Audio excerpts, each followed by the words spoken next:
Hey everyone, today we're going to be doing a recap of a movie called Force Majeure. The movie begins with a tourist photographer insisting on taking pictures of a family during their 5-day vacation in the French Alps. They initially hesitate, but eventually start posing as instructed. They go through various poses, from the classic everyone smile to the silly pretend to be skiing. The photographer finally seems satisfied, capturing the essence of a family that enjoys being together. They return to the hotel because their little boy, Harry, urgently needs to use the bathroom. When he comes back, his father is waiting for him. At the counter, the wife, Ebba, meets a woman who frequently visits this location alone to take a break from her husband and kids. The family resumes skiing in the breathtaking French Alps. Ebba visits a local studio to print the photos and is thrilled to see the adorable faces of her children. She compliments the photographer's skill to the studio assistant before stopping to admire a picture with her husband, Thomas. Thomas struggles with their son on the way back to the hotel, while Ebba explains that Thomas is cranky because he's tired and hungry. They finally manage to make it to their room, where they all end up sleeping in the same bed. A phone starts ringing. Ebba gets up to use the bathroom. As soon as she leaves, Thomas starts checking his phone, unable to resist the allure of late-night scrolling. When Ebba returns, she sees him blatantly using his phone. Despite his attempts to deny it, she's caught him red-handed. After a good sleep, the family wakes up early and brushes their teeth, gets cleaned up, refreshed. They head to a cafe with a stunning view of the Alps for breakfast. Everything is perfect as they sit, enjoying their meal in peace. Suddenly, a loud thud echoes through the air, shocking everyone. They see snow blowing down the mountains. As the avalanche gets closer,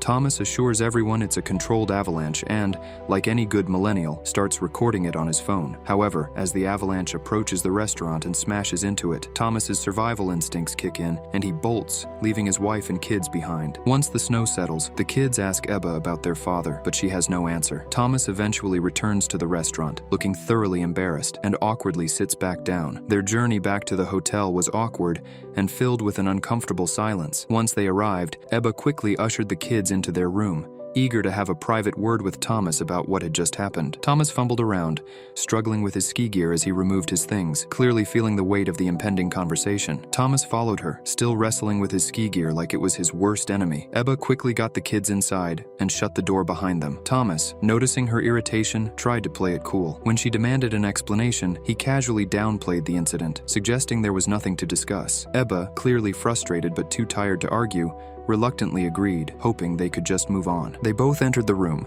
the tension between them thicker than the snow outside. She tries to engage the kids in conversation, but Harry quietly asks to be left alone. When she insists on discussing what happened, the kids get upset and tell their parents to leave the room. Despite Ebba's persistent attempts to talk, the kids remain irritated. Thomas agreed to leave them for 15 minutes and they left. Outside, Thomas chuckles at the kids' stubbornness, but Ebba, trying to be serious, finds herself at a loss for words. The family spends some time flying a drone from the hotel balcony, giving the kids a chance to enjoy before heading to bed. After the kids fall asleep, the couple heads to dinner with the woman Ebba met earlier, Charlotte, who has brought along her new boyfriend Brady, someone she just met that morning. Thomas, eager to impress, performs an over-the-top wine-tasting ritual, swirling, sniffing, and finally approving the wine for their table with a flourish. When asked about their day, Charlotte shares that she met her new beau earlier that day. She proudly mentions that he is very religious, only for Brady to immediately correct her, explaining that he's actually an atheist. Then they turned their attention to Thomas and Ebba. Thomas recounts the avalanche experience while talking about their day,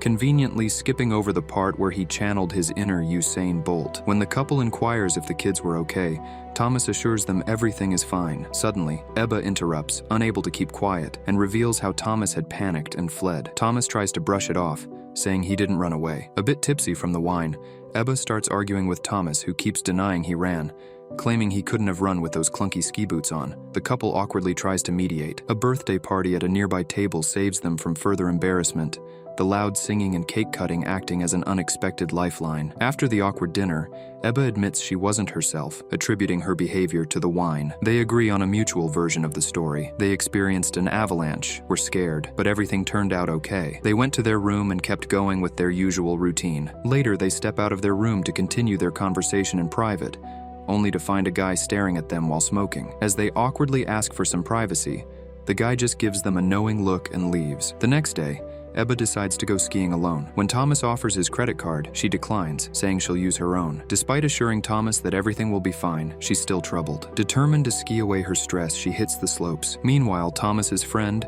Mats, and his young girlfriend, Fanny, join them at the hotel. After skiing, Ebba chats with the woman again and learns she has a relaxed view of life, having found an Italian man for fun. The woman mentions her husband does the same, and she's okay with it. That evening, Mats and his girlfriend Fanny join them for dinner. Ebba tries to act normal, suggesting Thomas go skiing with his friend while she and Fanny watch the kids. Over dinner, they discuss their stay at the hotel. Thomas feels uneasy when Ebba starts talking about the avalanche experience, fearing she will bring up the avalanche again, and of course she does. She briefly explains the chaos it caused. Mats and Fanny are shocked to learn that Thomas ran off. An uncomfortable silence follows with Mats and Fanny exchanging glances. Ebba explains how it's affected her mental state, struggling to find peace even in a luxurious hotel. Silence falls over the table, heavy and awkward. When Ebba asks Thomas to break the silence, he can't. Mats tries to console Ebba, explaining that people act on instinct in survival situations and shouldn't be judged harshly. Ebba understands, but is disappointed Thomas won't admit his mistake. The tension is palpable, like waiting for a punchline that never comes. The drone crashing into them interrupts their conversation. This time, instead of running away, Thomas bravely retrieves the drone. As they walk away to get some napkins, the couple laughs awkwardly and starts whispering. Mats contemplates whether to stay or leave, feeling like an extra in a soap opera. Fanny, trying to lighten the mood, quips that they need therapy, and the two burst out laughing. Ebba came back and sat with them, and Mats began sharing a story of a similar mishap from his own life, which involved a runaway shopping cart and a very angry goose. Ebba then expressed her worries about their children, given that Thomas's first instinct was to run away from them, while Mats kept trying to defend him. After overhearing the conversation from another room, Thomas rejoined them, defending his version of events. Ebba retrieved the footage from her phone, and they all watched the incident together. They all agreed Thomas did indeed run away. Mats, trying to comfort him, suggested that perhaps he needed to ensure his own safety first to be able to help others, like putting on your oxygen mask before assisting others on a plane. Despite the attempt at comfort, the mood didn't improve. On the way back to their room, Mats and his girlfriend argued about how they would react in such a situation. Fanny mentioned that no one can be sure in such a situation. That night, Thomas couldn't sleep, crying from embarrassment and guilt. Back in their room,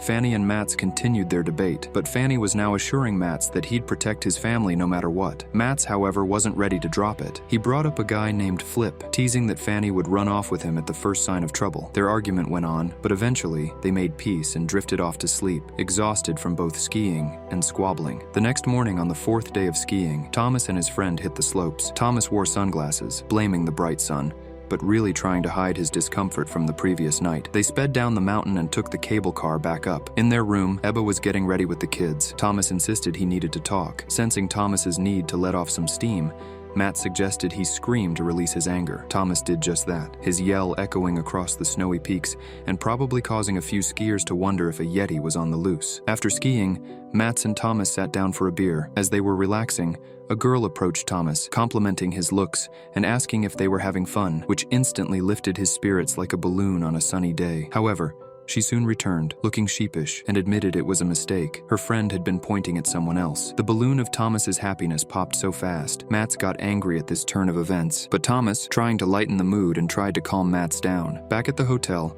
Thomas knocked on the door, but no one answered. He called Ebba and left a message asking where she was. Feeling a bit like a lost puppy, he wandered to the lobby and started pacing. Eventually, he stepped outside, only to see a crowd of people running towards him. For a moment, he thought he'd stumbled into a zombie apocalypse, but no. The scene quickly shifted to an aggressive party with men screaming and drinking, and Thomas, now fully immersed, was one of them, raising his beer and joining in. Thomas finally made his way back to the room, and Ebba opened the door. He stepped inside, trying to make amends through intimacy, but it didn't work. Frustrated, Thomas let out a scream. They stepped outside to talk, but Thomas could only muster a fake cry, which earned him a withering look from Ebba. She accused him of faking it, and that did it. Thomas finally broke down, admitting his struggles with himself. The kids, hearing the commotion, joined their parents and ended up comforting Thomas, turning the whole scene into an impromptu group therapy session. On the last day of skiing, despite the poor weather and visibility that made it look like they were about to ski into a snow globe, they decided to go out. Thomas led the way, followed by the kids,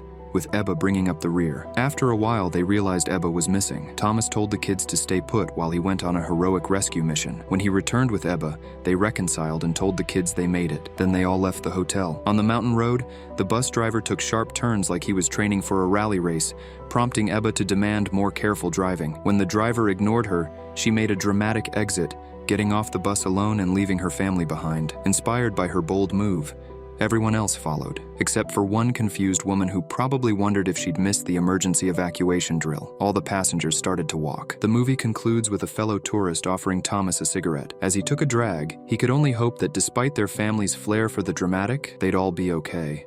And with that, the movie ends. We hope you enjoyed our video. Watch the next recaps on the screen, and don't forget to subscribe for more amazing recaps. See you in the next one.